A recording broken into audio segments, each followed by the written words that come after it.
ఇటీవల కెనడాలో జరిగిన G7 సమ్మిట్లో ప్రధాని నరేంద్ర మోదీ పాల్గొన్నారు. అయితే ఈ సమయంలోనే ప్రధాని మోదీని అమెరికాకు ఆహ్వానించారు అమెరికా అధ్యక్షుడు డొనాల్డ్ ట్రంప్. అయితే ట్రంప్ ఆహ్వానాన్ని ప్రధాని మోదీ తిరస్కరించారు.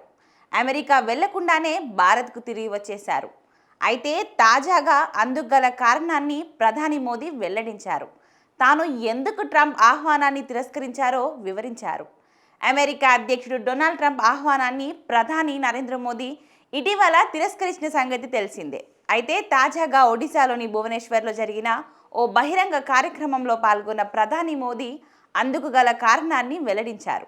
జగన్నాథుడి పుణ్యభూమి అయిన ఒడిశాకు వెళ్లడమే తనకు ముఖ్యమని, అందుకే ట్రంప్ ఆహ్వానాన్ని తిరస్కరించినట్లు మోడీ చెప్పుకొచ్చారు. రాష్ట్రంలో బీజేపీ సర్కార్ విజయవంతంగా ఏడాది పూర్తి చేసుకుందని సంతోషం వ్యక్తం చేశారు.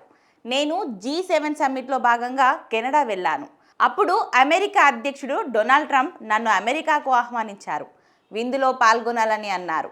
నేను వారికి కృతజ్ఞతలు తెలిపాను. నేను పూరి జగన్నాథ్ పుణ్య సన్నిధి అయిన ఒడిశాకు వెళ్ళాలి అని చెప్పారు.